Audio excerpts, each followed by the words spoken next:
Hi hello నమస్తే welcome to BRK news. ఇవాళ మన ముందు టాలెంటెడ్ ఎన్నో ఒకటి కాదు రెండు కాదు 150కి పైగా వెబ్ సిరీస్ షార్ట్ ఫిలిమ్స్ తీసిన డైరెక్టర్ బాలు మహేంద్ర గారు అయితే మన ముందు ఉన్నారు.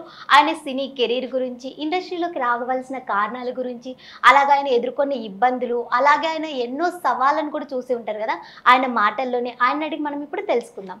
నమస్తే సార్. నమస్తే. మీరు చాలా మూవీస్ ప్రాజెక్ట్స్ చేశారు, ఇంకా చేస్తున్నారు కదా. అందులో జిలేబీ ఒకటి, ఇంకొకటి వచ్చేసి జోరుగా హుషారుగా, ఆ సినిమాలు కూడా బాగానే ఆడాయి. అందులో బేబీ ఫేమ్ విరాజ్ అశ్విన్ అయితే ఉన్నారు కదా. బేబీ కంటే ముందు వచ్చిందా ఈ సినిమా, తర్వాత వచ్చిందా? యాక్చువల్లీ లాక్డౌన్ టైంలో మేము షూట్ చేసాం.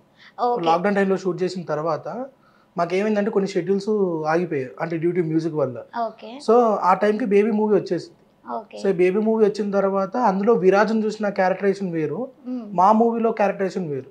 సో ఆడియన్స్ ఆ క్యారెక్టర్ని అడాప్ట్ చేసుకోలేకపోయారని నా డౌట్.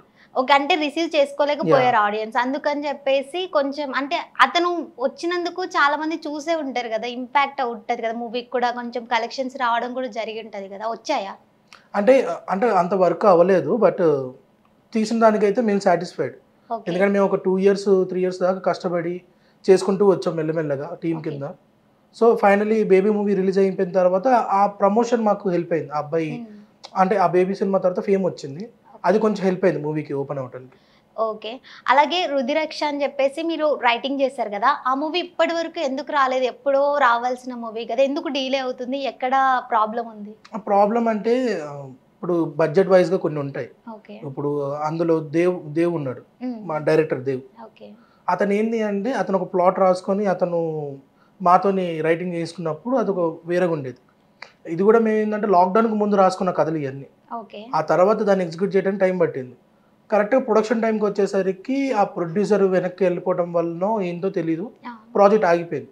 లేదు అంటే కనుక అది ఇప్పుడు మంచి పాన్ ఇండియా ఫిలిం అయ్యేది. ఓకే, అలాగే ఇప్పుడు పైరసీ అనేది ఒక ఇండస్ట్రీలో చాలా పెద్ద సమస్యగా మారింది. దాన్ని ఎక్కడ ఎవరు ఎగ్జిక్యూట్ చేస్తున్నా సరే ఆ ప్రాబ్లమ్ని సాల్వ్ చేయడానికి ప్రయత్నిస్తున్నారా, లేదా అయినా సరే అలానే జరుగుతుందా? కొన్ని అయితే మనం ఇప్పుడు పొద్దున మూవీ రిలీజ్ అయితే ఆఫ్టర్నూన్ లోపు ఉంటుంది కదా, దానిపై ఇంపాక్ట్ ఎలా ఉంది ఇండస్ట్రీకి అంటే మీకు ఒకటి చెప్తాను క్లియర్గా. మేము చిన్నగా ఉన్న టైంలో అంటే మాకు మూవీ రిలీజ్ అయ్యి అది హిట్ అయిందని తెలియటానికి మాకు 1 week టైం పట్టేది. ఆ 1 weekలో వాళ్ళకి కలెక్షన్స్ వచ్చేవి, ఆ 1 weekలోనే DVD అవన్నీ పైరేటెడ్ DVDs వచ్చాయి. కానీ ఆ టైంలో మాకు ఆ 1 week ఏదైతే ప్రాసెస్ ఉందో ఆ 1 weekలో ఒక సినిమా మినిమం బడ్జెట్లో అయినా వచ్చేది. హిట్ అవ్వకపోయినా కాకపోయినా మినిమం రిటర్న్స్ వచ్చాయి. ఇప్పుడు ఇవి రావటం వల్ల ఏమవుతుందంటే నీకు మెయిన్లీ రివ్యూవర్స్ ఉంటారు. ఈ రివ్యూ ఇవ్వటం వల్ల కూడా కొంతమంది రాకపోవటం ఉంది. చాలామంది ఏంటంటే ఇప్పుడు నైట్ ప్రీమియర్ చేస్తారు, ఆ ప్రీమియర్ చూసుకొని దానికి రివ్యూ చేయడం వల్ల మార్నింగ్ టికెట్లు తగ్గట్లేదు. రెండోది టికెట్ ప్రైస్ హై ఉండటం వల్ల కూడా ఫ్యామిలీ ఆడియన్స్ రావట్లేదు. ఒకప్పుడు మేము టికెట్కి వెళ్ళాలి అంటే టికెట్ కొని వెళ్ళాలి అనుకుంటే 100 rupees 150 rupees ఉంటుంది బాల్కనీ టికెట్. ఇప్పుడు సినిమా టికెట్ బుక్ చేసుకోవాలంటే మినిమం టు మినిమం 500 600 అలా ఉంది. సరే బ్రేకులో ఇట్లా ఇంటర్వ్యూకి వచ్చేసేసరికి మన పాప్కార్న్ ప్రైస్ వచ్చేసి ఒక 1000 దాకా ఉంది.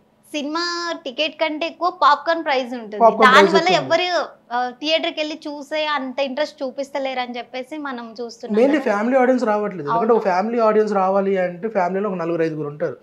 ఒక్కొక్కరికి 500 కింద తీసుకున్నా కూడా 2000 rupees అవుతుంది అక్కడ. అది కాకుండా ఇంకో 2000 rupees ఆ పాప్కార్న్ ఖర్చు అవుతుంది. ఇప్పుడు ఇంకా ఆ మిడిల్ క్లాస్ ఫ్యామిలీ ఎలా వస్తారు? రారు. వాళ్ళు ఓటీటీ చూసుకుందాం అని చెప్పి లైట్ తీసుకుంటారు. ఆ అమౌంట్ అని సబ్స్క్రిప్షన్ కొనుక్కుని ఓటీటీలో చూస్తారు. కానీ సినిమా థియేటర్లో చూసే ఎంజాయ్మెంట్ మీకు ఓటీటీలో రాదు మళ్ళీ. అవును, అంటే ప్రైజెస్ తగ్గిస్తే బాగుంటుంది. అంటే ఇది ఎక్కడ సమస్య మొదలైంది? పాప్కార్న్ దగ్గర, టికెట్ ప్రైస్ దగ్గర? పాప్కార్న్ అనేది మెయిన్ మ్యాటర్ కాదండి. పాప్కార్న్ చిన్నపిల్లల కోసం అని చెప్పేసి అదొక సంట్. ఇక్కడ మెయిన్ టికెట్ ప్రైస్ ఏంది అంటే మీకు ఎంత పెద్ద భారీ బడ్జెట్ సినిమా అయినా మీకు ఒక 150 rupees టికెట్ అంటే రీజనబుల్గా వచ్చి చూస్తారు. బాహుబలి టైంలో మేము చూసిన టికెట్ ప్రైస్ 200 rupees. ఇప్పుడు ఏదైనా సినిమా రిలీజ్ అవుతుందంటే మేము చూడాలి అనుకున్నప్పుడు బెనిఫిట్ షోకి 2000 నుంచి 5000 5 lakhs దాకా కూడా వెళ్ళింది బెనిఫిట్ షోకి. బట్ మేమేమనుకుంటున్నాం అంటే ఇండస్ట్రీలో ప్రైస్ తగ్గియాలి అలా అని చెప్పేసి, అంటే సినిమాని కిల్ చేసేంత కూడా కాకుండా రీజనబుల్గా ఒక 150-200 rupees అట్లా టికెట్ ఉందంటే చూడటానికి కొంచెం ఆస్కారం ఉంటుంది. టికెట్ ప్రైస్ ఎక్కువ ఉండటం వల్ల ఏమవుతుందంటే చాలా మంది వెళ్ళటం మానేస్తున్నారు. ఎందుకు అవసరమా మనకి ఇంకొక 1 వీక్ ఆగుతూ థియేటర్ కాకుండా ఓటీటీకి వచ్చేస్తుంది, లేదా పైరేట్స్ ఇలా ఉన్నాయి అందులో చూసి వచ్చుకోండి. పైరసీ వల్ల కూడా ఇండస్ట్రీలో చాలా వరకు కష్టాలు ఉన్నాయి. లైక్ ఏంటంటే ఒక మూవీ చేయడానికి మాకు 1 ఇయర్ పడుతుంది. అంటే పోస్ట్ ప్రొడక్షన్ నుంచి ప్రీ ప్రొడక్షన్స్ ఇవన్నీ చూసుకొని ఫస్ట్ కాపీ డెలివరీ చేయడానికి మాకు 1 ఇయర్ దాకా టైం పడుతుంది. ఈ 1 ఇయర్ కష్టాన్ని ఆ జస్ట్ 1 అవర్లో బయటికి తీస్తాడు. అది కూడా ఏంటి అంటే ఇండస్ట్రీ వాళ్ళే కొంతమంది ఉంటారు, అంటే ప్రింట్స్ లీక్ చేసే వాళ్ళు కొంతమంది ఉంటారు. వాళ్ళని మనం పట్టుకోలేము, ఎవరు తీస్తున్నారో కూడా చెప్పలేము, అది ఎలా జరుగుతుందో కూడా చెప్పలేము. ఒకప్పుడు అంటే మాకు రీల్స్ ఉండేవి, షూట్ చేసేటప్పుడు రీల్ కింద చేసుకొని మేము పెట్టేవాళ్ళం కాబట్టి పైరసీ తీయడానికి ఛాన్స్ ఉండేది కాదు. ఇప్పుడు డైరెక్ట్గా మీరు చిప్ పెట్టి షూట్ చేయడం వల్ల మేము డైరెక్ట్గా ఆన్లైన్లో దాన్ని క్యూబ్లో పెడతాం క్యూబ్లో అప్లోడ్ చేయడం వల్ల మనకు థియేటర్లో పాస్వర్డ్ ఇస్తే ప్లే అవుతుంది. అది ఏంటంటే కరెక్ట్గా ఒకప్పుడు అంటే నార్మల్గా ఇచ్చేవాళ్ళు, ఇప్పుడు క్యూబ్లో ఎక్కించిందని కూడా యాక్ట్ చేసి ప్రింట్ తీసేస్తున్నారు. మొన్న రీసెంట్గా ఇక్కడ మహారాష్ట్రలో జస్ట్ ఇంటర్ చదువుకునే పిల్లోడు సినిమాని ఫస్ట్ డే చూడాలని ఏదైతే ఉందో ఆ ఎంతూజియాస్టిక్గా వాడు హ్యాకర్గా మారిపోయి ఇక దీని బిజినెస్ కింద కన్ఫర్మ్ చేసుకున్నాడు. ఇంకా ప్రతి సినిమాని ఫస్ట్ డే థియేటర్కి రాకముందు వాడు చూడాలి అని చెప్పి అలా హ్యాక్ చేయడం స్టార్ట్ చేశాడు. సో మొన్న పట్టుకున్నారు అబ్బాయిని. అట్లా కొంతమంది ఉంటారు సినిమా అంటే సినిమా పిచ్చితో సినిమాని కిల్ చేస్తారు. సో నేనేమంటున్నానంటే ఏదైనా సినిమా రిలీజ్ అయితే ఒక 3 days దాని గురించి మాట్లాడకుండా సైలెంట్గా ఉంటే కనీసం ప్రొడ్యూసర్కి బ్రేక్ ఇవ్వని అమౌంట్ అయినా సగం అమౌంట్ అయినా వస్తుంది. మీరు రివ్యూస్ ఇవ్వటం వల్ల పైరసీ చేయటం వల్ల ఆ మూవీ ప్రొడ్యూసర్కి ఎలా అవుతుంది అంటే సంవత్సరం కష్టపడిందంతా ఒక్క రోజులో ఆడు చెప్పే మాట బట్టి సినిమా ఆగిపోద్ది, స్క్రీన్లో తగ్గిపోతాయి, ఇంకా రావు. ఆ ప్రొడ్యూసర్ ఏంటంటే చాలా ఎంతూజియాస్టిక్గా డబ్బులు పెట్టుతాడు, సెకండ్ సినిమాకి ఇంక వెళ్ళిపోతాడు. చాలామంది ప్రొడ్యూసర్లు మీకు ఏదో చేద్దామని చెప్పి వస్తారు ఇండస్ట్రీకి, ఒక సినిమా ఆడట్లేదు అనగానే ఇంక వెళ్ళిపోతారు. సో ఇక్కడ కొంచెం జరుగుతూ ఉంటాయి. ఈ పైరసీని ఇప్పట్లో ఆపలేరా? ప్రతిదానికి క్యూరీ ఉంటుందండి. పైరసీ ఆపాలంటే ఫస్ట్ ఆఫ్ ఆల్ ఆ పైరసీని ఎంకరేజ్ చేయకుండా మనం ఉండాలి. వైరస్ ఏదైనా యాంటీవైరస్ ఉంటుంది వైరస్కి. లైక్ ఇప్పుడు మీరే ఉన్నారు ఇప్పుడు సడన్గా ఇప్పుడు మీ గురించి ఏదైనా ట్రోల్ చేస్తున్నట్టు మాట్లాడతారు, మీ ప్రొఫెషన్ కాబట్టి మీరు ఈజీగా తీసుకుంటారు కదా, ఈజీగా తీసుకుంటారు. ప్రొఫెషన్ ఇదంతా ఉంటుంది చెల్తా అని చెప్పి ఉంటే ఈజీగా తీసుకుంటారు. అదే మీరు జర్నలిజం కాకుండా నార్మల్ అమ్మాయి వచ్చి మీ గురించి ఒకరైనా కాంట్రోల్ చేస్తూ ఉంటే ఫ్యామిలీ రెస్పాన్సిబిలిటీస్ ఫ్యామిలీ వాళ్ళు ఫీల్ అవుతారని చెప్పి ఉంటుంది. సేమ్ థింగ్ ఇండస్ట్రీలో కూడా ఇవన్నీ అలవాటు చేసుకుంటూ ఉన్నాం కాబట్టి మాకేం ప్రాబ్లం లేదు. కానీ కొత్త వాళ్ళు ఎవరైనా వచ్చి ఇలాంటి మాటలు విని వాళ్ళు ఏమైనా కొన్ని ఫేస్ చేశారనుకోండి, కొంతమంది ఇంట్రోవర్ట్స్ ఉంటారు, వాళ్ళు ఇంకా చెప్పలేము. ఇంకా ఎందుకంటే చాలామంది ఇంట్రోవర్ట్స్ ఏదో చేద్దామని చెప్పి ఇండస్ట్రీకి వస్తారు, ఏదో అయిపోద్ది, వాళ్ళ చేతుల్లో ఉండదు. ఇంకొంతమంది సూసైడ్ చేసుకోవాలనో, కొంతమంది సక్సెస్ రావట్లేదనో ఏవేవో జరుగుతూ ఉంటాయి. అవి పట్టించుకోవటం కన్నా మానేయటం బెస్ట్, వేరే కెరియర్ చూసుకోవటం మేలు.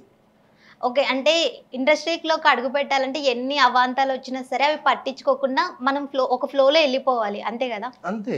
ఏదైనా అండి, ఇప్పుడు ఏ ప్రొఫెషన్ అయినా సరే, సాఫ్ట్వేర్ అయినా కానివ్వండి, ఏదైనా కానీ ఫస్ట్ ప్యాషన్ అనేది ఉంటే మీకు ఆటోమేటిక్గా దాని మీద ప్రేమ వచ్చేస్తుంది. ఆ ప్యాషన్ ప్రేమ ఉంటే మీరు ఎదగడానికి మీరే కొత్త రూట్ వేసుకుంటారు. వాళ్ళు ఇదన్నారు వీళ్ళు ఇదన్నారు అని చెప్పి మీరు ఫీల్ అవుతా ఉంటే అవ్వలేదు. ఓకే, ఇంకొకటి కూడా మనం చూసుకున్నైతే టాలీవుడ్ ఇండస్ట్రీలో ఎంత ఎదిగింది ఇప్పుడు తెలుసు, ప్రపంచాలు దాటిపోయింది. కానీ తెలుగు అమ్మాయిలు మన టాలీవుడ్లో ఎందుకు ఎదగలేకపోతున్నారు? వాళ్ళకి అవకాశాలు ఇవ్వట్లేదా, లేదంటే టాలెంట్ లేదనుకుంటున్నారా, బ్యూటీ లేదనుకుంటున్నారా? ఇక్కడ టాలెంట్ లేదు అనేది కాదు, బ్యూటీ లేదని కాదు, అన్నీ ఓకే. ప్రాబ్లం ఏంది అంటే మనకి ఆ సిచ్యువేషన్లో ఆ ప్రొడక్షన్ చేయడానికి కొన్ని టర్మ్స్ ఉంటాయి. లైక్ ఏంటంటే మార్కెట్ని బట్టి, ఇప్పుడు మాకు రెగ్యులర్గా చెప్పాలంటే ఇప్పుడు ట్రెండింగ్లో ఎవరైతే ఉన్నారో హీరోయిన్ వాళ్ళని పెడితే మనకి మార్కెట్ ప్రైస్ పెరుగుతుంది, మనకి టికెట్లు తెగుతాయని చెప్పేసి ఆ తోవలో ఆలోచిస్తారు తప్ప తెలుగు వాళ్ళకి ఛాన్స్ ఇవ్వకూడదని కాదు, తెలుగు వాళ్ళు అందంగా లేరని కాదు. ఛాన్సులు ఇస్తారు, కొంతమంది ఉన్నారు, ఇస్తున్నారు, చేస్తున్నారు కూడా. ఏంటంటే మార్కెట్ని బిల్డ్ చేసుకోవటానికి ఆలోచిస్తారు. ఎందుకంటే ఇందాక మీకే చెప్పాను కదా, సినిమా బయటికి రావాలి అంటే ఎన్ని కష్టాలు ఉంటాయో ఆ సినిమా ఆడటానికి కూడా అన్నీ ఉంటాయి. ఆ సినిమా ఆడాలంటే మెయిన్ లీడ్ ఎవరైతే ఉన్నారో వాళ్ళు బాగా పలుకుబడి ఉండి కొంచెం బడ్జెట్లు బాగా ఉంటే వాళ్ళని చూడటానికి కూడా వస్తారు కొంతమంది, అలా కూడా టికెట్లు దిగుతాయి. ఓకే, అలాగే తెలుగు అమ్మాయిల్ని కావాలని తీసుకుంటలేరు, ఎందుకంటే తెలుగు అమ్మాయిలకు కొన్ని కట్టుబాట్లు ఉంటాయి, మిగతా లాంగ్వేజ్లకి లేవని కాదు. కొంతమంది వేరే లాంగ్వేజ్ వాళ్ళ నుంచి వచ్చి అన్ని వదిలేస్తారు అంటారు కదా. అంటే కాస్టింగ్ కౌచ్ వల్ల తెలుగు అమ్మాయిలు ఇండస్ట్రీలో ఎదగలేరు అని చెప్పి అంటున్నారు. అది నిజమేనా? కాస్టింగ్ కౌచ్ అనేది ఉందా? కాస్టింగ్ కౌచ్ అంటే ఇక నేను ఎలా చెప్పాలి, మీకు ఇందాక చెప్పినట్టు సక్సెస్ రేట్ 10% అయితే 90% జరుగుతూ ఉంటాయి. సో ఈ కాస్టింగ్ కౌచ్ అనేది కొన్ని చోట్ల ఎక్కడో ఒకడ జరుగుతూ ఉండొచ్చు, ఉంటాయనే నేను చెప్పను 100%గా, ఓకే. జరుగుతూ ఉండొచ్చు. బట్ ఏంది అంటే ఆడొక్కటి చేయడం వల్ల ఇండస్ట్రీ మొత్తానికి బ్యాడ్ నేమ్ వస్తుంది. ఇండస్ట్రీలో కొత్త వాళ్ళు రావాలి అంటే ఈ కాస్టింగ్ కోచ్ వల్ల ఇబ్బంది ఫీల్ అవుతున్నారు. అవును. ఇప్పుడు ఎలా అంటే ఇప్పుడు ఒక అమ్మాయి నేను హీరోయిన్ అవుతాను అని చెప్పి ఇండస్ట్రీకి రావాలనుకుంటే ఫస్ట్ వాళ్ళ పేరెంట్స్ ఆపేస్తున్నారు, ఎందుకంటే due to this casting couch అది అని చెప్పి. యాక్చువల్లీ దీన్ని మీరు ఎలా అధిగమించి మీరు ఎలా సక్సెస్ కొట్టాలి అని చెప్పి అనుకుంటారు అనేది అది ఆలోచించాలి. ఇది ఉంటుంది ఇండస్ట్రీలో, సినిమా వాళ్ళు మంచోళ్ళు కాదు అంటాం, కాదు, కరెక్ట్ కాదు. అంటే కొంతమంది ఓపెన్ అవుతున్నారు కదా, కొంతమంది వచ్చి మా మీద ఇలాంటి ఆరోపణలు, కొంతమంది చాలా ఆరోపణలు చూసాం, కొంతమంది కావాలనే చేస్తున్నారా లేదంటే నిజంగా వాళ్ళు ఫేస్ చేస్తేనే చేస్తారు ఉంటారు కదా, అది మరి నిజమేనంటారా? ఇప్పుడు వాళ్ళ పర్సనల్గా మనకి అంటే వాళ్ళ పర్సనల్ గురించి మనం చెప్పకూడదు, కానీ అది వాళ్ళ వాళ్ళ డిపెండ్ అయి ఉంటుంది. ఇక్కడ కాస్టింగ్ కౌచ్ అడుగుతున్నాడు అనేది అంటున్నారు, కానీ మళ్ళీ అడిగినప్పుడు దానికి ఆన్సర్ ఏమి ఇచ్చారని చెప్పరే. అవును. వాడు అడుగుతున్నాడు అంటే నువ్వు ఓకే అన్నందుకే కదా. అంటే ఓకే అనకపోతే అవకాశాలు రావు, మేము ఎదగాలి, మేము ఇంట్లో నుంచి వచ్చాం కదా, ఇప్పుడు ఏదైనా చేసి ఇండస్ట్రీలో నిలబడాలని కొంతమంది ఆలోచిస్తారు కదా.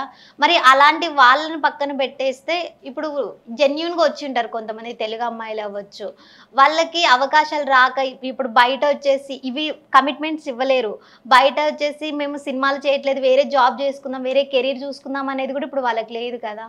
ఇప్పుడు అలాంటి వాళ్ళు ఇండస్ట్రీలో ఎలా ఉండగలుగుతారు అసలు? ఎందుకు ఉండొచ్చు, ఇండివిజువల్గా మీరే ఓన్గా మీరు యూట్యూబ్ ఒకటి ఓపెన్ చేసేసుకొని మీరే కంటెంట్ డెవలప్ చేసుకొని ఇన్ఫ్లుయెన్సర్ గాను బ్లాగర్ గాను కంటెంట్ వీడియోస్ చేసుకోవచ్చు. అలా చేసుకున్నా కూడా మీరు బయటికి వెళ్తారు.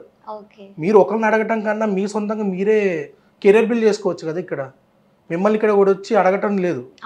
మిమ్మల్ని మీ కథలు మీరు చేసుకోండి, నచ్చితే ఆడియన్స్ వస్తారు, ఛానల్ గ్రోత్ ఉంటుంది, అలాగే మీకు అవకాశాలు కూడా వస్తాయి. ఇప్పుడు మీరు చూసుకుంటే నిహారిక అని చెప్పి ఒక అమ్మాయి ఉంది, మొన్న చేసింది ఒక సినిమా. ఆ అమ్మాయి యాక్చువల్లీ ఇన్ఫ్లుయెన్సర్. అవును. తను ఇప్పుడు సినిమా చేస్తుంది హీరోయిన్గా. మళ్ళీ తనని ఎంతమంది అడుగుండొచ్చు, మరి ఇట్లా సినిమాలు ఆఫర్ ఉందండి, ఇట్లా రండి, ఇట్లా మేము చేస్తున్నాం, డైరెక్ట్ చేస్తాము అని చెప్పి. ఎందుకంటే ఆ అమ్మాయి చాలా ఫేమ్ ఉన్న అమ్మాయి. ఆ అమ్మాయిని ఇప్పుడు తెలుగు అమ్మాయి కదా, మరి తెలుగు అమ్మాయికి ఆ ఛాన్సులు లేవు అంటున్నారు. అంటే ఇప్పుడు నిహారిక ఉంది కదా, మళ్ళీ తెలుగు అమ్మాయే కదా, తనకు వచ్చింది, చేసింది. ఇక్కడ ప్రాబ్లం ఏంటి అంటే మన మైండ్ సెట్ అండి. మనము ఇండస్ట్రీలో ఎదగాలి అనుకున్నప్పుడు ఇలాంటి చాలా జరుగుతూ ఉంటాయి. ఇవన్నీ మనం పట్టించుకోకుండా మన పని మనం చేసుకుంటూ రావాలి. నువ్వు లొంగావు అంటే అది నీ తప్పు, అవతలని బ్లేమ్ చేయకూడదు కదా. అవును. ఆడు అడుగుతున్నాడు అంటే ఆడు అడిగేలా నువ్వేం చేసావు అనేది నేను అడిగే క్వశ్చన్. అందుకని నేను చాలామందికి ఏమంటానంటే ఈ కాస్టింగ్ కౌచ్ లాంటివి ఏమన్నా వచ్చాయనుకోండి, ఇమీడియట్గా దాన్ని బయటికి తీసుకురండి, అందరికి తెలిసేలా చెప్పండి. చెప్తే కనీసము వాడిని అవాయిడ్ చేయడం కనుక ట్రై చేస్తుంది ఇండస్ట్రీ. ఇప్పుడు వాడితోనే ఇండస్ట్రీ నడుస్తుందని పాడు ఫీల్ అవుతాడు. అలా క్రియేట్ చేయకూడదు. ఓకే. అంటే కాస్టింగ్ కౌచ్ అనేది అసలు నిజంగానే ఉందా ఇండస్ట్రీలో? మీకు ఎలా చెప్పాలి, నేను ఎప్పుడైనా కానీ ఒక పాజిటివ్ ఉన్నదంటే ఖచ్చితంగా నెగిటివ్ కూడా ఉంటుంది. అలా అని చెప్పి ఆ నెగిటివ్ని ఎంకరేజ్ చేయాలని నేను అనను, ఆ పాజిటివ్ సైడ్ వెళ్ళమని అడుగుతా. కాస్టింగ్ కౌచ్లు ఉన్నాయంటే అది మీరు వెళ్తారా వెళ్ళగరా అనేది అది మీ ఇష్టం, ఇంకా అది మేమేం చెప్పలేము. బట్ అడుగుతున్నాడు అంటే అది మీరు వెళ్ళాలనుకుంటే మీ ఇష్టం, లేదు దాన్ని అధిగమించి మంచి మంచి పొజిషన్కి వెళ్ళాలి వేరే చోట నుంచి అంటే ఇంకా చాలామంది ఉన్నారు, మంచి మంచి ఆఫర్లు ఇస్తారు. ఓకే. అలాగే కొంతమంది విలేజ్ నుంచి వచ్చింటారు, వాళ్ళకి అసలు ఒక్క మూవీ కూడా చేసిండరు, జస్ట్ ఒక యూట్యూబ్లో ఒక ఛానల్ పెట్టుకొని మేము ఇది చేసాం, మేము అది చేసామంటారు, ఆస్తులు కొంటూనే ఉన్నారు. ఇప్పుడు పెద్ద మూవీస్ చేసిన వాళ్ళు నార్మల్ కార్లో దిగుతున్నారు, కానీ చిన్న చిన్న యూట్యూబ్ బ్లాగ్ చేసిన వాళ్ళు వచ్చేసి బెంజ్ కార్లో తిరుగుతున్నారు కదా. వాళ్ళకి ఎక్కడి నుంచి ఆ డబ్బులు వస్తున్నాయంటారు? టాలెంట్. అంటే ఎలాంటి టాలెంట్? ఆ టాలెంట్ అండి. ఓకే. అదే ఆ టాలెంట్ ఏం టాలెంటో నాకు తెలియదు. ఇంకోటి చెప్పుకుంటూ పోతే ఇప్పుడు పెద్ద వాళ్ళ హీరోయిన్స్ అయితే చాలా మంది స్టార్స్ ఉన్నారు కదా, అందులో ఇప్పుడు ది బెస్ట్ అని ఎవరు పేరు చెప్పొచ్చు, అంటే ఎవరు బాగా యాక్ట్ చేస్తున్నారు, జెన్యూన్గా ఎవరు ఉన్నారంటారు? అందరూ చేస్తున్నారు.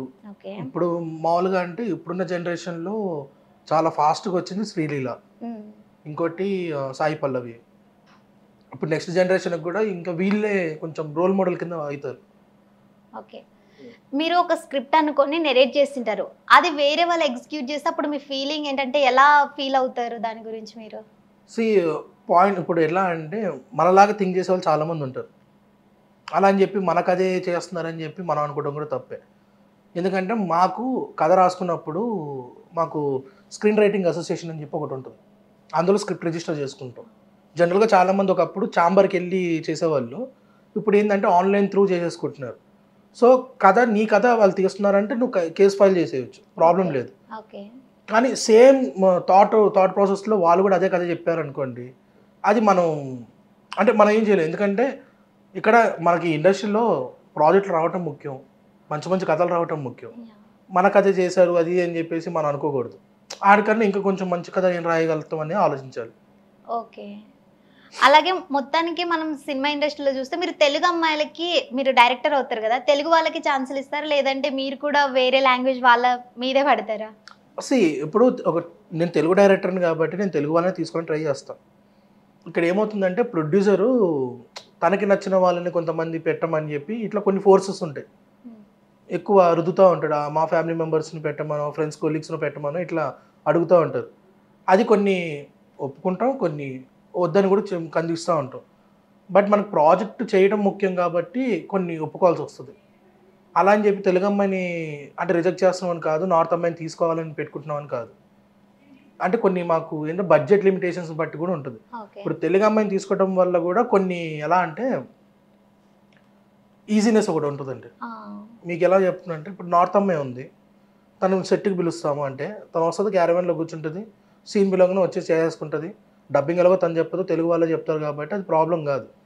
తెలుగు అమ్మాయితో ప్రాబ్లం ఏంది అంటే అది ఆల్రెడీ మేము చూసాం కాబట్టి చెప్తున్నాం. తెలుగు అమ్మాయితో ప్రాబ్లం ఏంటంటే సెట్ కొంచెం ఏంటంటే మనదే కదా అన్నట్టు ఆ ఈజీనెస్ రావటం, సెట్ కొంచెం లేట్గా రావటం, ఇలాంటివి కొన్ని ఉంటాయి. అండ్ టేక్స్ కూడా ఎక్కువ తీసుకోవటం వల్ల టైము ల్యాగ్ అవ్వటం. రెండోది ఏంటంటే మేము వేసుకునే షెడ్యూల్స్ కొన్ని వేరే ప్రాజెక్ట్స్ చేయడం వల్ల మారిపోవటం, ఇలాంటివి ఉంటాయి. కొంతమంది నార్త్ వాళ్ళని తీసుకోవడం కారణం ఏంటంటే వాళ్ళు సింగిల్ షెడ్యూల్లో సినిమా కంప్లీట్ చేద్దాం అనుకుంటారు. సో వాళ్ళు ఏం చేస్తారంటే ఒక దగ్గరగా ఒక 40 days 30 days ఇట్లా సింగిల్ షెడ్యూల్ వేసుకుంటారు. వాళ్ళని బ్లాక్ చేసేస్తారనమాట. అలాగ అకామిడేషన్ అంతా చూసుకొని ఇచ్చేస్తారు. ఇప్పుడు జనరల్గా తెలుగు వాళ్ళని తీసుకోవట్లేదని కాదు, కానీ మీరు అలా అంటే సీరియల్ సైడ్ చూస్తే చాలామంది ఉన్నారు వేరే లాంగ్వేజ్ నుంచి వచ్చి ఇక్కడ చేస్తున్న వాళ్ళు. మళ్ళీ అక్కడ తెలుగు వాళ్ళు ఎందుకు రావట్లేదు మరి అది ఎవరికే తెలియాలి, ఇంకా వాళ్ళకే తెలియాలి. ఓకే. ఇంకోటి టేక్స్ ఎక్కువ తీసుకుంటారు మన తెలుగు వాళ్ళు అంటున్నారు కదా, ఇప్పుడు వేరే లాంగ్వేజ్ వాళ్ళు వచ్చి తొందరగా షూట్ కంప్లీట్ చేసుకుంటే తెలుగు వాళ్ళు అయింది తెలుగులో షూట్ చేసేటప్పుడు ఎందుకు అన్ని టేక్స్ అవుతున్నాయి? ఇక్కడ ఎలా అవుతుందంటే డైరెక్టరు ఒకటి రాసుకుంటాడు చేద్దాము అని చెప్పి, కొన్ని కన్వే చేద్దాం అనుకుంటాడు, అవి వర్డ్స్ రూపంలో మారుతూ ఉంటాయి. నార్త్ వాళ్ళు ఏం చేస్తారంటే మనం చెప్పినట్టు మక్కి చెప్పేస్తారు, స్క్రిప్ట్ లేదంటే అది చెప్పేస్తారు. తెలుగు వాళ్ళకి వచ్చేసరికి ఏంటంటే అందరు రైటర్స్ అయిపోతారు. ఈ సీన్ ఇట్లా కాదు, ఈ సీన్ ఇలా కావాలి, ఈ సీన్ ఇలా కావాలి, అది అని చెప్పి వాళ్ళు కరెక్షన్ చేసేసుకొని వాళ్ళకి ఇష్టం వచ్చింది చెప్తారు. అక్కడ డైరెక్టర్ అనేవాడు ఒకడు ఉన్నాడు, వాడిని కొంచెం ఇంపార్టెన్స్ ఇచ్చి వాడు ఏం రాశాడో అది చదివి అది యాజ్ ఇట్ ఈజ్ వచ్చేటట్టు చేస్తే అది రేపు అన్ని టైంలో హిట్ అవుతుందా ఫ్లాప్ అవుతుందా అనేది మొత్తం రేపు పొద్దున్న వీళ్ళ మీద ఉండదు. డైరెక్టర్ని బ్లేమ్ చేస్తారు, ప్రొడ్యూసర్ని బ్లేమ్ చేస్తారు, ఆర్టిస్ట్లను కాదు బ్లేమ్ చేసేది, ప్రొడక్షన్ని బ్లేమ్ చేస్తారు, డైరెక్టర్ని బ్లేమ్ చేస్తారు. అక్కడ ఏదైతే ఉందో అది యాజ్ ఇట్ ఈస్గా అలాగే పలికి అలాగే చేస్తే సినిమా హిట్ అయినా ఫ్లాప్ అయినా బ్లేమ్ మేము తీసుకుంటాం. వాళ్ళు ఏం చేస్తారంటే అది కరెక్షన్ చేయడం వల్లే ఇక్కడ ప్రాబ్లం అవుతుంది. అది చేయకుండా ఉంటే కొంచెం ఇంకా బాగుంటుంది అని చెప్పి నేను అనుకుంటున్నాను. ఓకే.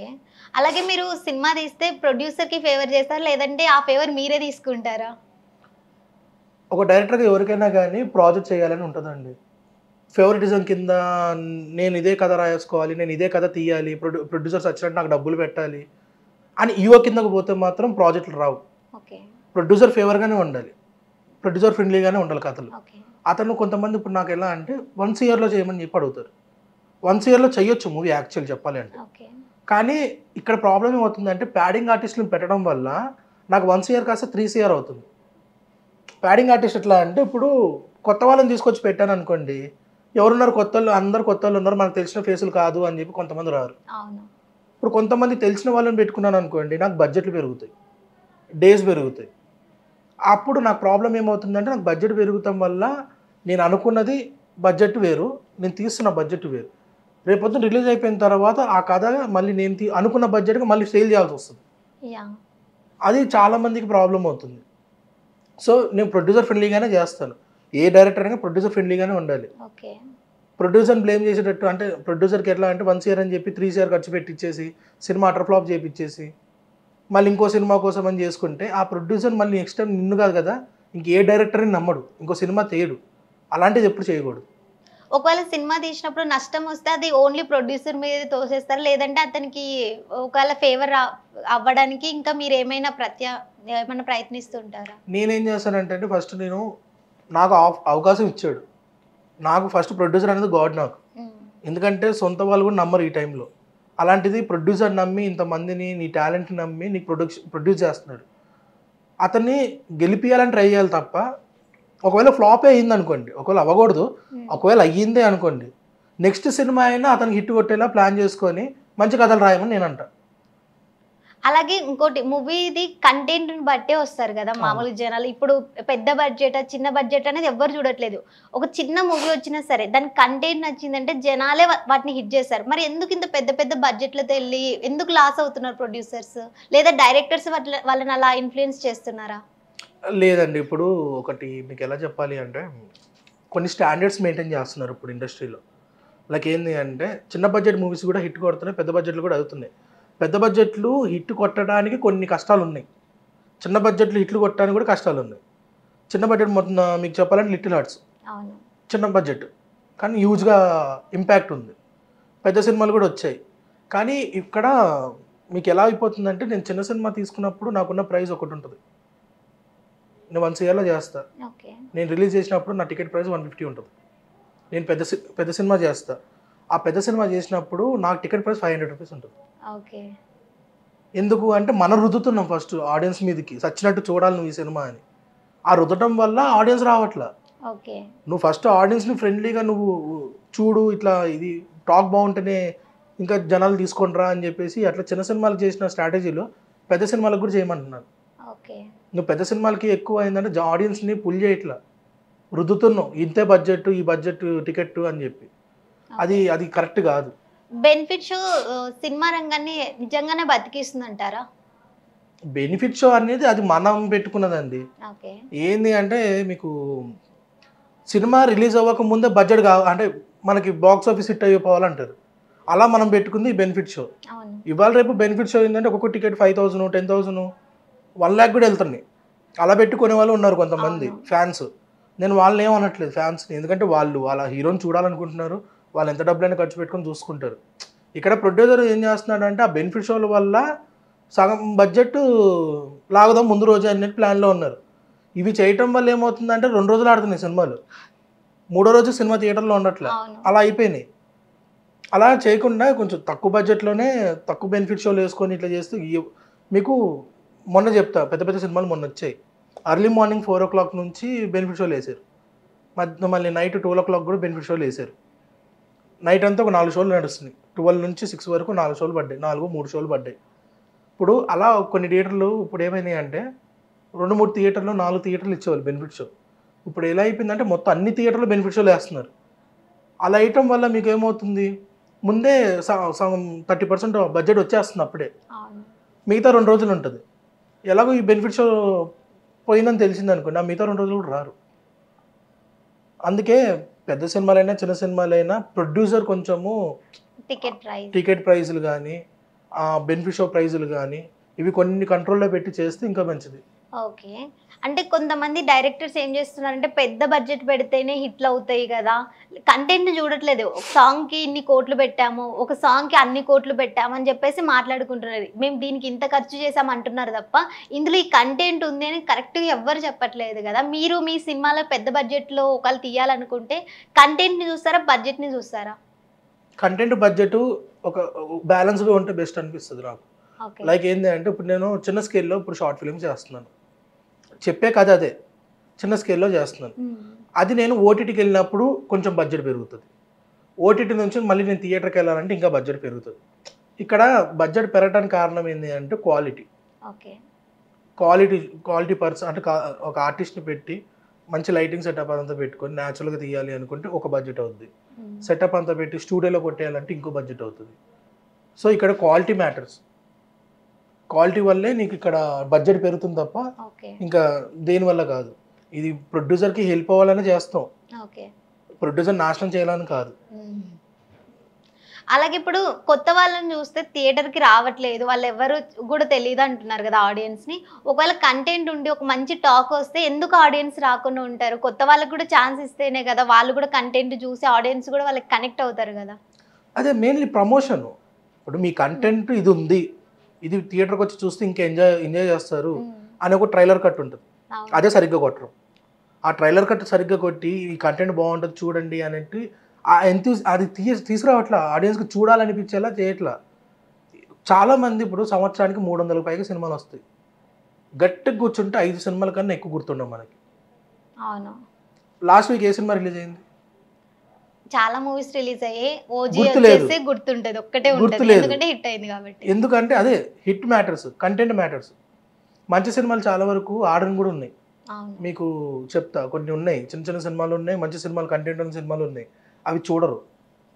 అది ఎంకరేజ్ చేస్తేనే కదా కొంతమంది ఇంకా మంచి మంచి ఎక్స్పెరిమెంట్లు చేద్దాము, మంచి మంచి ఎమోషన్స్ ఉన్న కంటెంట్ చేద్దాం అనుకుంటారు.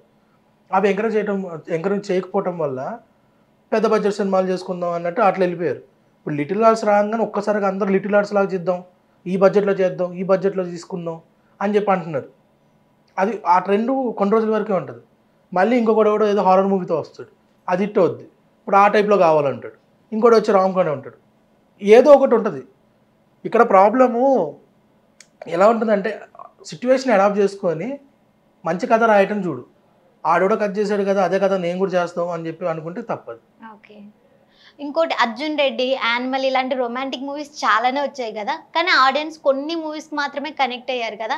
అంటే ఫ్యామిలీ ఆడియన్స్ కూడా కొంతమంది చూసుకున్నట్లయితే అర్జున్ రెడ్డికి కనెక్ట్ అయ్యారు, అలాగే యానిమల్లో సీన్స్కి కనెక్ట్ అయ్యారు. ఫ్యామిలీ చూడలేరు ఆ మూవీస్, బట్ అలాంటి మూవీస్ కూడా ఎందుకు హిట్ అవుతున్నాయంటారు? మీకు ఇక్కడ రెండు ఉంటాయి. క్యారెక్టర్ ఆర్క్ ఒకటి ఉంటుంది, కంటెంట్ బేస్డ్ స్టోరీస్ కొన్ని ఉంటాయి. అక్కడ ఆల్ఫా మేల్ అని చెప్పేసి ఒక ఈగోయిస్టిక్ క్యారెక్టర్ పెట్టి దాని మీద చేశాడు. అర్జున్ రెడ్డి అబ్బాయిలకు బాగా కనెక్ట్ అయింది అమ్మాయిల కన్నా.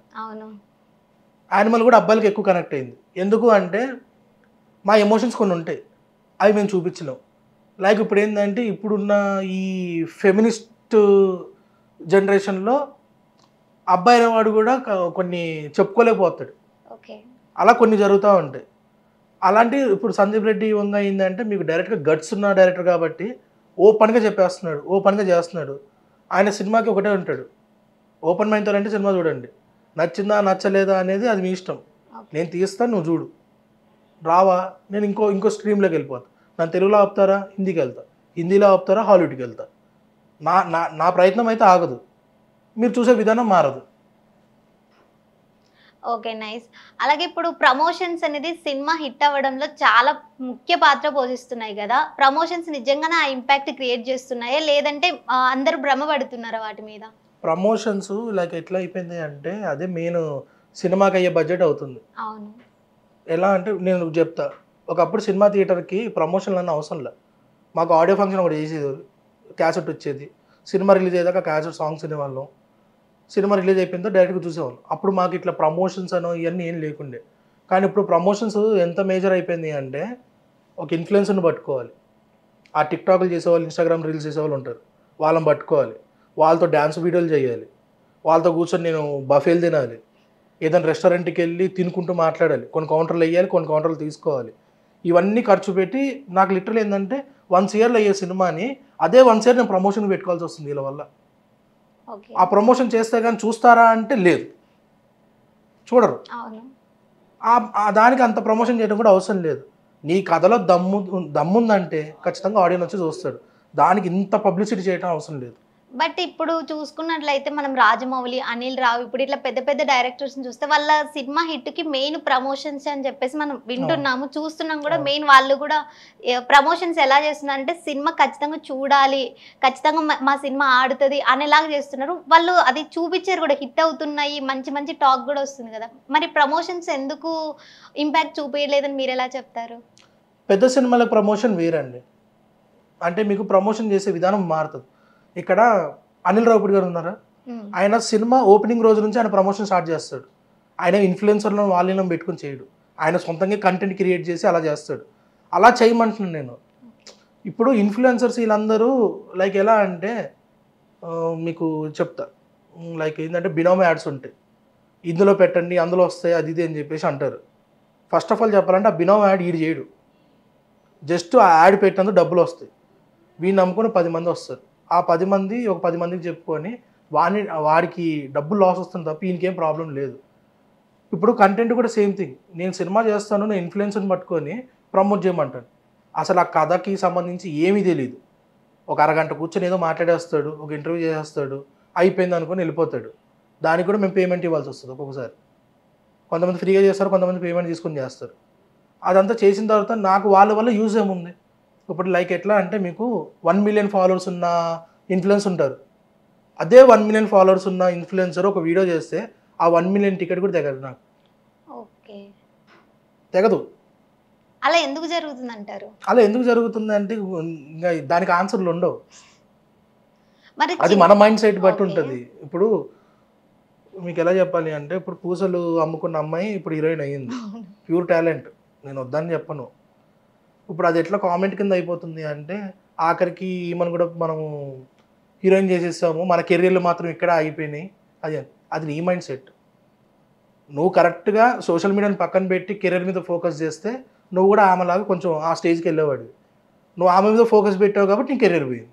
Okay, that's the main thing. Okay. మరి ఇప్పుడు మీరు నెక్స్ట్ సినిమాలు తీస్తున్నారు కదా పెద్ద బడ్జెట్లోనే, అలాగే పెద్ద పెద్ద ప్రాజెక్ట్స్, వాటిని ఇప్పుడు ఏం జరుగుతుందంటే మొత్తం అన్ని స్టార్ట్ అయిపోయాయా, లేదంటే ఇంకా స్టార్టింగ్ స్టేజ్లోనే ఉన్నాయా?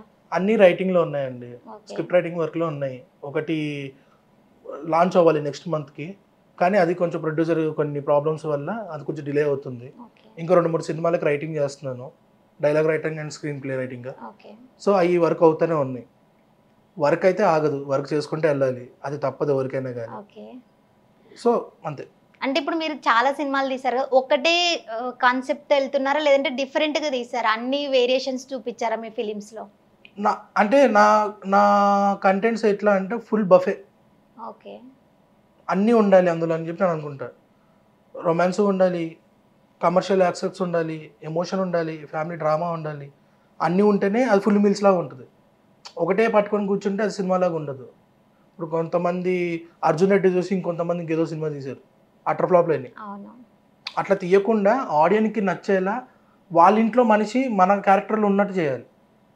మన సినిమాలో ఒక క్యారెక్టర్ ప్లే చేస్తుందంటే వాళ్ళ ఇంట్లో కూడా వాళ్ళ ఒక ఫ్రెండ్ ఉన్నాడు, వాళ్ళ బాబాయ్ ఉన్నాడు అని ఆడ ఫీల్ క్రియేట్ అవ్వాలి. ఆ ఫీల్ క్రియేట్ అయితే సినిమాలు ఆడతాయి. ఓకే, ఇప్పుడు మీ సినిమాను మా ఆడియన్స్ ఎందుకు చూడాలంటారు? అసలు నేను తీసాను కాబట్టి చూడాలి అంతే. మీరు అంటే మీరే కదా చాలా మంది ఇస్తారు కదా, వాళ్ళందరూ ఫస్ట్ ఆఫ్ ఆల్ ఆడియన్ అడగలను సినిమా తీయమని. ఓకే, నా గొల కొద్దీ నేను తీసుకుంటున్నా సినిమా, ఆడు అడగట్లేదు. రెండోది వాడు చూడమని చెప్పి నేను అడగట్లేదు. నాకు నచ్చింది నేను చేస్తా, నీకు నచ్చింది నువ్వు చూడు, నచ్చలేదా కామెంట్ బాక్స్లో పెట్టు, నాకు నచ్చితే నేను ఇంక మార్చుకుంటా, లేకపోతే నేను ఇట్లానే తీసుకుంటా. అంటే ఆడియన్స్ కూడా మీ సినిమా చూడాలంటే ఏదో ఒకటి చెప్పాలి కదా, అంటే నాకు నచ్చింది నేను తీస్తా అంటే కుదరదు కదా ఇక్కడ. నేను ఇప్పటికి 150 పైన షార్ట్ ఫిల్మ్స్, వెబ్ సిరీస్ చేసిన, ఒక సర్టన్ ఆడియన్స్ ఉన్నారు. రేపు వీళ్ళే నాకు థియేటర్కి వస్తారు, నేను వీళ్ళని సాటిస్ఫై చేస్తే చాలు. మిగతా వాళ్ళందరినీ సాటిస్ఫై చేయాలి అంటే అంత ఓపిక కూడా నాకు లేదు, నేను అడుక్కోను. నాకు ఫస్ట్ ఆఫ్ ఆల్ ఏంటంటే నేను కంటెంట్ బేస్ సినిమాలు తీస్తా, ఆ కంటెంట్ బేస్ సినిమాలో చూడమని చెప్తా ఆడియన్స్కి. అలా చూడటం అలవాటు చేసుకుంటే మంచిది. మీరు రోతగా ఆలోచించుకుంటూ వెళ్ళిపోతే అట్లా రోత సినిమాలు అవుతాయి. మరి సోషల్ మీడియా ట్రోలింగ్ని చాలా వస్తుంటాయి కదా, మీ మీద కూడా అలాంటి ట్రోలింగ్ ఎదురైతే మీరు నిజంగానే వాటిని తీసుకోగలుగుతారు, లేదంటే వాళ్ళకి ఆన్సర్ ఇస్తారా? ఆన్సరా? నేను మంచిగా ఇస్తాను ఆన్సర్. ఇప్పుడు ప్రెగ్నెన్సీ వార్డులా తిరుగుతూ ఉంటాడు, కరెక్ట్గా ప్రెగ్నెన్సీ అయిపోయిన తర్వాత లోపల నుంచి నర్సు బయటకు వచ్చి నువ్వు నల్లగున్నావని, అదే లైక్ మీ ఫాదర్కి నల్లడు పుట్టిండని చెప్పేసి అంటే ఎట్లుంటుంది? నువ్వు ఫస్ట్ ఒకరిని బ్లేమ్ చేసే ముందు నీదేందో చూసుకోవాలి. ఫస్ట్ ట్రోల్ చేయడం చాలా ఈజీ. ఆ ట్రోల్ చేయడం వల్ల చాలామంది ఫ్యామిలీస్ ఎఫెక్ట్ అయినాయి. ఇండస్ట్రీలో నేను చాలామందిని చూసిన. ఒక మదర్ చనిపోయి ఆ అబ్బాయి ఫీలింగ్లో ఉంటే ఆ టైంలో కూడా అతని సినిమా వచ్చినప్పుడు కూడా ట్రోల్ చేశారు చాలా. అతను ఆ సిచ్యువేషన్ ఎట్లా హ్యాండిల్ చేసి ఉంటాడు చెప్పండి. ఓకే. మదర్ చనిపోయి ఉంది, అప్పుడే ఆ సినిమా రిలీజ్ అయింది, అది ఫ్లాప్ అయిపోయింది, అయినా అతన్ని ట్రోల్ చేస్తూ ఉన్నారు. సి అట్లా ట్రోల్ చేయడం కూడా కరెక్ట్ కాదు, అంత పర్సనల్గా వెళ్ళటం అవసరం లేదు. కథ నచ్చలేదు, ఓకే డన్. నువ్వు ఎక్కడి నుంచి వచ్చినావు, ఎక్కడుంటావు, నీదేంది, నీ బ్యాక్గ్రౌండ్ ఏంది, నువ్వెంత, అది ఇది అని ఇట్లా ట్రోల్ చేయడం వల్ల ఏమవుతుందంటే ఆయనకేం పెద్ద ఎఫెక్ట్ ఏం పడదు, ఇంకో సినిమా తీసుకుంటాడు లేకపోతే ఇంకో సినిమా తీసుకుంటాడు. ఇక్కడ ప్రాబ్లం ఏంది అంటే నువ్వు ట్రోల్ చేసుకుంటే నీ టైం వేస్ట్ చేసుకుంటున్నావు. అది ఫోకస్ చేయి, కెరీర్ మీద ఫోకస్ పెట్టుకుంటే రేపు పొద్దున నిన్ను ట్రోల్ చేయడానికి ఇంకోటి ఉంటాడు, ఆడికి ఆన్సర్ ఇవ్వప్పుడు. ఓకే. ఇప్పుడు ఒకవేళ మీ సినిమాని పైరసీ అవుతే దానికి మీరు ఎలా రియాక్ట్ అవుతారు? అంటే దాని మీద ఏదైనా యాక్షన్ తీసుకుంటారా? లేదంటే లేదు అందరిలాగే మాది అవుతుందని చెప్పి సైలెంట్ అవుతారా? లేదు, ఇప్పుడు అన్ని కష్టపడి అంత చేసినప్పుడు సినిమా బయటకు వస్తుందంటే ఎవరికైనా బాధ ఉంటుంది. ఎందుకంటే 1 year స్ట్రగుల్ ఉంటుంది. అది ఆ 1 year స్ట్రగుల్ అంత కష్టపడి చేసుకుని సినిమా ఫస్ట్ కాపీ ఇట్లా సెన్సార్ బోర్డుకి వెళ్ళి చూపించిన కాపీ వేరు, థియేటర్లో వచ్చే కాపీ వేరు, చాలా మారిపోతాయి. ఒక్కొక్కసారి సెన్సార్ బోర్డుకి వెళ్ళే కాపీ దగ్గర కూడా అయిపోతుంటాయి, బయటికి వెళ్తూ ఉంటాయి. అది ఎలా వెళ్తాయి కూడా ఎవరు చెప్పలేము, వెళ్ళిపోతాయి. కొంతమంది ఏంటంటే ఫోన్ చేసి మరీ ధమ్కిస్తారు, లైక్ ఏంటంటే మీ సినిమా ప్రింట్ వచ్చింది మాకు, అది బయట రాకుండా ఉండాలి అంటే, అంటే లైక్ ఏంటంటే థియేటర్కి వచ్చిన తర్వాత 2 రోజులు ఆపటానికైనా డబ్బులు కావాలని చెప్పి అట్లా అడిగే వాళ్ళు కూడా ఉంటారు. అంటే డైరెక్ట్గా వాడు హ్యాకరు నీకు ఫోన్ చేసి నీ కష్టానికి కూడా వాడు అమౌంట్ అడుగుతాడు, ఆపటానికి కూడా. లేదంటే నేను రిలీజ్ రోజే వదిలేసుకుంటా, లేకపోతే 2 రోజులు ఆపుతా, దానికి ఎంత అమౌంట్ అని చెప్పి దమ్కిచ్చే వాళ్ళు కూడా ఉన్నారు. ఓకే. ఇండస్ట్రీలో ఇవి కూడా జరుగుతుంటాయి, ఎవరు చెప్పడు బయటికి. అది చెప్పిన రోజు గొడవలు అయిపోతాయి, చాలా గొడవలు అయిపోతాయి. పైరసీ అనేది ఆపాలి.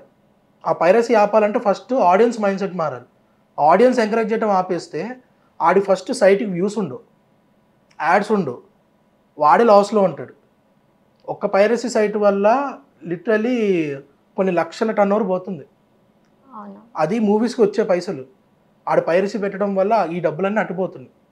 అది ఇండస్ట్రీకి వచ్చి ఉంటే ఇండస్ట్రీ డెవలప్ అయ్యేది. ఇండస్ట్రీలో ఈ డైలీ లేబర్స్ ఎవరైతే ఉన్నారో వాళ్ళకి కొంచెము రెగ్యులర్గా చేయడానికి ఉంటాయి ప్రాజెక్ట్స్. ఇవి అటు వెళ్ళటం వల్ల వీళ్ళకి ప్రాజెక్టులు ఉండట్లేదు. ఈ మధ్య మళ్ళీ యూనియన్స్ వచ్చే, యూనియన్ ప్రైజులు పెరగటము ఇవన్నీ అవుతున్నాయి.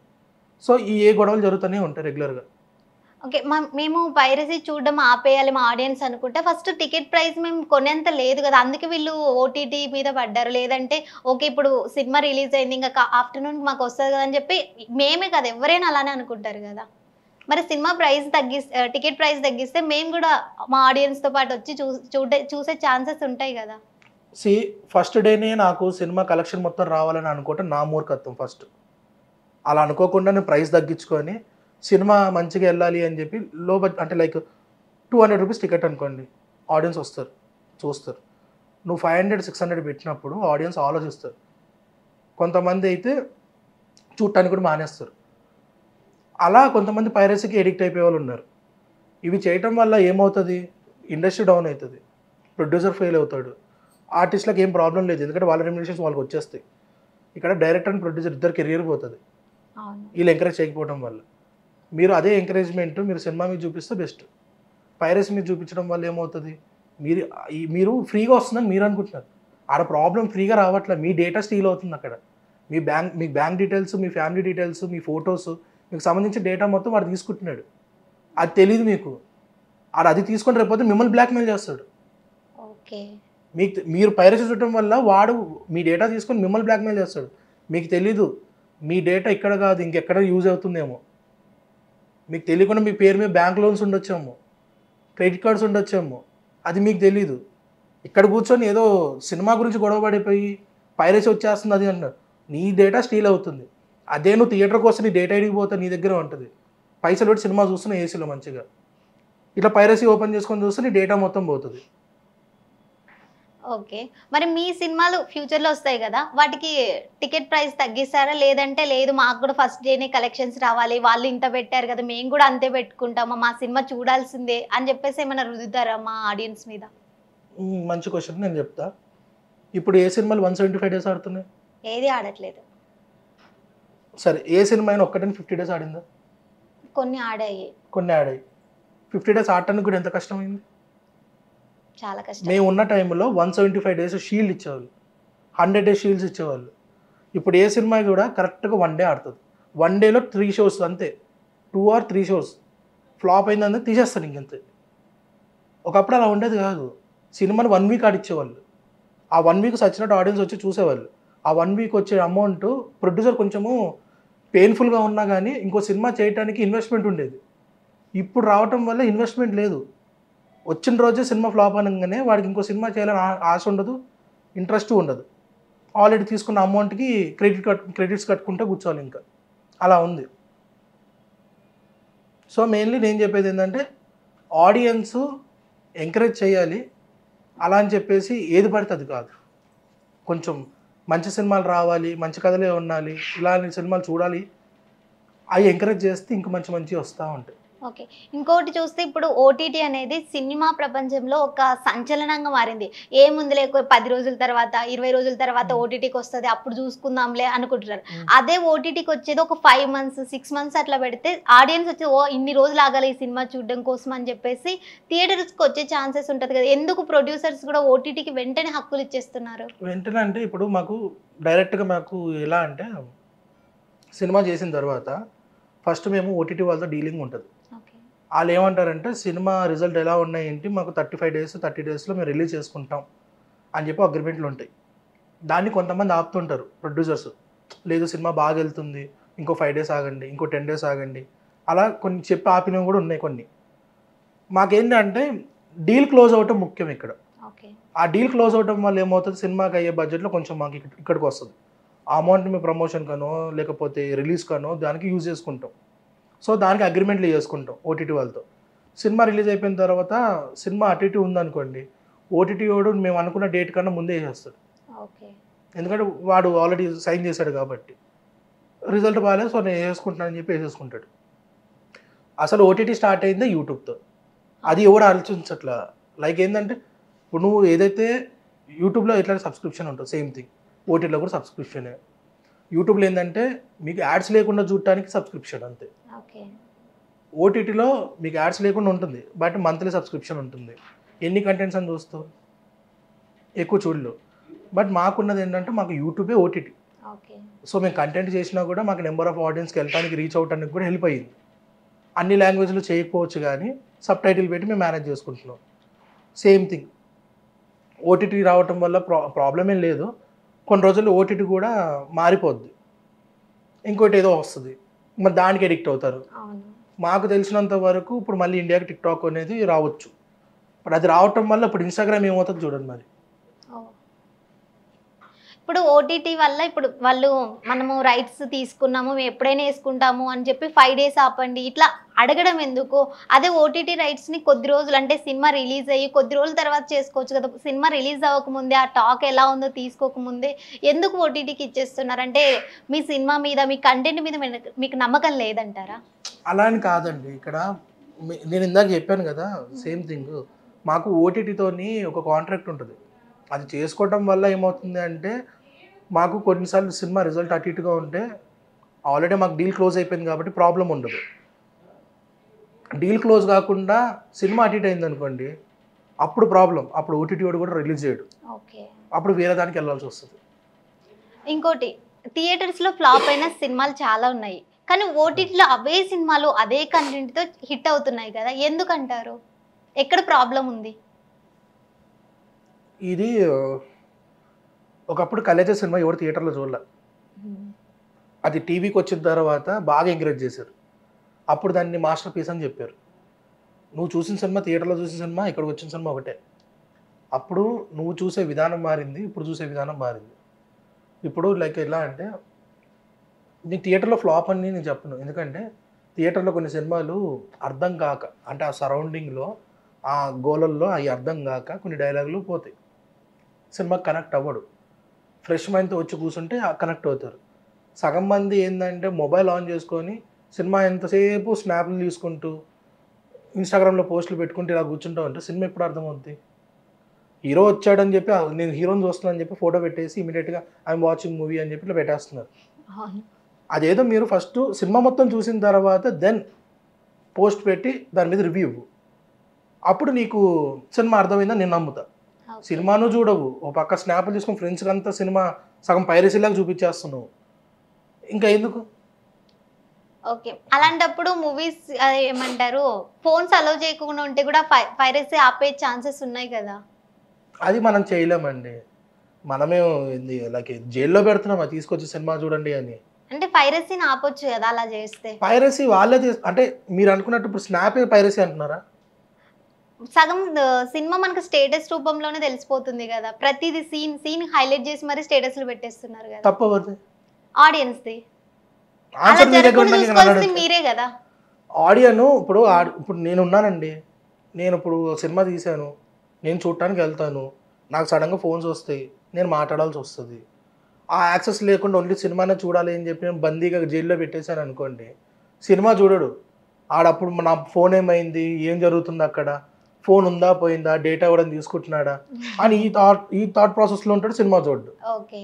సినిమా అర్థం కాదు. వాడికి ఫ్రీడమ్ ఇచ్చాం. ఆ ఫ్రీడమ్‌లో కూడా కొంచెం ఫ్రీ టైమ్ మాకివ్వమని అడుగుతున్నాం. ఓకే. మీరు నెక్స్ట్ చేసే ప్రాజెక్ట్‌లో కంటెంట్‌కి ఎక్కువ ఇంపార్టెంట్ ఇస్తారా? బడ్జెట్‌కి ఎక్కువ ఇంపార్టెంట్ ఇస్తారా? కంటెంట్, బడ్జెట్ 2 బ్యాలెన్స్‌గా ఉండాలని ఆలోచిస్తాను నేను. ఓకే. ఎందుకంటే కంటెంట్ చేయటానికి ఒక మినిమల్ అమౌంట్ అవసరం ఉంటది. ఆ అమౌంట్ నాకు కరెక్ట్‌గా సాటిస్ఫై‌గా వచ్చింది అంటే నేను ఇంకొంచెం బాగా తీయగలుగుతా. అంటే లైక్ ఎలా అంటే నాకు అక్కడ కావాల్సిన ఒక లెన్స్ ఉంటది. అనమార్ఫిక్ లెన్సో ఏదో నాకు అవసరం ఉంటది. అది పెడితే నాకు ఇంకా సినిమా ఇంకా బ్యూటీగా ఉంటదని అనుకుంటా. దాని అది తీసుకొని రావాలంటే నాకు బడ్జెట్ కావాలి. లేదు నాకు ఇంతే బడ్జెట్ ఉంది కానీ కంటెంట్ బాగా రావాలి అంటే గనక కొంచెం కాంప్రమైజ్ అవ్వాల్సొస్తది తప్పదు. ఓకే. మీ దాంతో కొత్త వాళ్ళకి అవకాశాలు ఇస్తారా? లేదంటే ఆల్రెడీ చేసిన వాళ్ళు ఎక్స్‌పీరియన్స్ ఉన్న వాళ్ళు అంటే బడ్జెట్ కోసము లేదంటే మంచి టాక్ కోసము సెలబ్రిటీస్‌నే తీసుకుంటారా? అలా ఏం లేదు. ఇక్కడ మెయిన్ థింగ్ ఏందంటే మేము ఫస్ట్ ఓపెనింగే ఎలా అంటే ఆహ్, ఆడిషన్ కాల్ ఏస్తాం. ఆడిషన్ కాల్ ఏసినప్పుడు ఫస్ట్ అందరిని ఫ్రెష్ ఫేస్‌లో చూస్తాం. ఓకే. ఆ ఫ్రెష్ ఫేసు ఆడిషన్ చేసిన తర్వాత బెటర్ ఎవరు చేశారు ఏందని సెలెక్ట్ చేసుకొని, మా క్యారెక్టర్‌కి ఎవరు సూట్ అవుతారని సెలెక్ట్ చేసుకొని పెట్టుకుంటాం. షూట్‌కెళ్ళేసరికి ఏమవుతుంది అంటే, డ్యూ టు సమ్ మార్కెట్ గానీ, ప్రొడక్షన్ సైడ్ సపోర్టు కొన్ని అటు ఇటుగా ఉండటం వల్ల వేరే వాళ్ళని తెచ్చుకోవాల్సొస్తది. ఓకే. అప్పుడు కొంచెం ఎక్స్‌పీరియన్స్ ఉన్న ఆర్టిస్ట్‌లని పెట్టుకుంటే, మాకెలా ఉంటుందంటే, మాకు చిన్న వాళ్ళతో చేసుకుంటే బడ్జెట్ సరిపోతుంది మాకు. పెద్ద ఆర్టిస్ట్‌ని పెట్టడం వల్ల ఏమవుతుందంటే, ఫస్టు ఇతనున్నాడు అని చూడటానికి కొంతమంది ఆడియన్స్ వస్తారు. యాహ్! దానికోసం పెట్టుకోవాల్సొస్తుంది. కొత్త వాళ్ళతో కూడా చేసేయొచ్చు. కొత్త వాళ్ళతో ప్రాబ్లమ్ ఏంది అంటే, మనకి టేక్స్ ఎక్కువవుతాయి. ఆళ్ళకి అర్థం కాకపోవటము, హ్మ్. వాళ్ళకి ఆ సిట్యుయేషన్ ఏంటి అని తెలియకపోవటము. ఎక్స్‌పీరియన్స్ వోళ్ళు ఏంది అంటే, వాళ్ళొచ్చి సీన్ పేపర్ చూసుకుంటారు, టకా టకా చెప్పేసి ఎళ్ళిపోతారు. అది ఆల్రెడీ ఆళ్ళు ఎక్స్‌పీరియన్స్ చేసి ఉన్నారు కాబట్టి. ఫ్రెషర్స్‌కి ఏందంటే, మనం క్లియర్‌గా అన్నీ నీట్‌గా చెప్పాలి, ఇది ఇది అని చెప్పాలి, అన్ని యాక్టింగ్ నేర్పించాలి, అన్నీ చేసుకుంటూ రావాలి. అది కొంచెం టైం ప్రాసెస్. సో, ఎక్స్‌పీరియన్స్‌ని పెట్టుకోవచ్చు, ఫ్రెష్‌ని కూడా పెట్టుకోవచ్చు. అది depends on situation and budget. Okay. ఇంకోటి ఒక స్టోరీ మీరు ఇతన్నే తీసుకోవాలి, ఈమెనే తీసుకోవాలని చెప్పేసి రాసుకుంటారు. మొత్తం నెరేట్ కూడా చేసుకుంటారు. ప్రొడ్యూసర్ వచ్చేసరికి నాకు వీళ్ళతోనే చేయాలి అని మాట్లాడతారు కదా! అప్పుడు మీ స్పందన ఏంటంటే వీళ్ళు చేస్తే బావుంటది, లేదు ప్రొడ్యూసర్ చెప్పిన వాళ్ళు చేస్తే బావుంటది అనుకుంటారా? కాంప్రమైజ్ అవుతారా? కాంప్రమైజ్ ఎప్పుడవ్వాలి అంటే, ఇప్పుడు ప్రొడ్యూసర్ సజెస్ట్ చేసిన వాళ్ళని మనం పెట్టుకొని, ఫస్ట్ ఒక షూట్ కొట్టిన తర్వాత, ఆ పర్ఫార్మెన్స్ బట్టి మనకు అర్థమైపోద్ది. కంటిన్యూ చేయొచ్చా, లేకపోతే వేరే వాళ్ళని పెట్టుకోవచ్చా అని. ఒకవేళ చేస్తుంది అంటే, సరే ఓకే. కంటిన్యూ చేద్దాం అనుకుంటాం. సరే రావట్లేదు, క్యారెక్టర్ తీసుకోవట్లేదు అంటే, దెన్ మేము వేరే వాళ్ళని చూసుకుంటాం. ఓకే. సినిమా చంపకూడదు కదా! క్యారెక్టర్ ఏది కరెక్ట్ అంటే, కథకి ఏది కరెక్టో అలానే పెట్టుకోవాలి. ఎవరిని పడితే ఆళ్ళని పెడితే అది సినిమా అవ్వదు ఇంక. కిచిడీ ఓకే. అవుతది. ఓకే. ఫైనల్‌గా మీ సినిమా గురించి ఏం చెప్తారు? వచ్చే సినిమా గురించి లేదంటే వచ్చి ఎళ్ళిపోయిన సినిమాల గురించి? సీ ఇప్పుడు కొత్త నీరు వస్తే పాత నీరు పోతుందని చెప్పేసి అని చాలామంది అంటా ఉంటారు. సో, ఇప్పటిదాకా వచ్చిన సినిమాలేమో నాకు తెలీదు. వచ్చి లైక్ ఏంది అంటే, చేశారు, ప్రయత్నించారు, సక్సెస్ కొట్టలేకపోయారు కొన్ని చోట్ల. కొన్ని సినిమాలు కొట్టినియి. అది ఓకే. Well and good. ఇకపై సినిమాలు ఏంది అంటే, ఇప్పుడున్న జనరేషన్‌కి కనెక్ట్ అయ్యే పాయింట్స్‌తో రమ్మని చెప్తున్నా. ఓకే. కనెక్ట్ అయ్యే పాయింట్స్‌తో వస్తే ఆళ్ళకి ఇంకా క్యాచీగా అర్థమవుతది. ఇప్పుడు 'లిటిల్ హార్ట్స్' ఉంది. అలా కొంచెము అందరికి రిలేట్ అయ్యే కంటెంట్స్ చేస్తే ఇంకా త్వరగా ఆడియన్స్ అడాప్ట్ చేసుకుంటారు సినిమాని. అలా తీయమని చెప్తా. అన్ని భారీ బడ్జెట్ సినిమాలంటే కుదరవు. ఓకే. ఇప్పుడు చాలా మంచి ఇన్ఫర్మేషన్ అయితే ఇచ్చారు గదా! అలాగే మీరు కూడా ఫ్యూచర్‌లో వచ్చే మీ పెద్ద పెద్ద ఫిలిమ్స్ అవ్వచ్చు, ఇంకా మీకు చాలా ప్రాజెక్ట్ రావాలని అయితే మేమైతే కోరుకుంటున్నాం. అలాగే మా ఆడియన్స్ కూడా మీరు ఇచ్చిన ఇంటర్వ్యూకి చాలా మంది ఈ పాటికే సాటిస్ఫై అయ్యి ఉంటారు. వాళ్ళ కామెంట్స్‌లోనే తెలిసిపోతది మనకు. ఓకే. ఇలాంటి ఆన్సర్‌లు కూడా ఇస్తారా? సూటిగా సుత్తి లేకుండా చెప్పేసారని అయితే మేము అనుకుంటున్నాం. మరి వాళ్ళేమనుకుంటారో త్వరలోనే తెలుస్తది. అలాగే మీ మూవీ సక్సెస్ అయిన తర్వాత మళ్ళీ మీరు మాకు ఇంటర్వ్యూకి రావాలని నిజంగా కోరుకుంటున్నాం. Sure thank you. Thank you.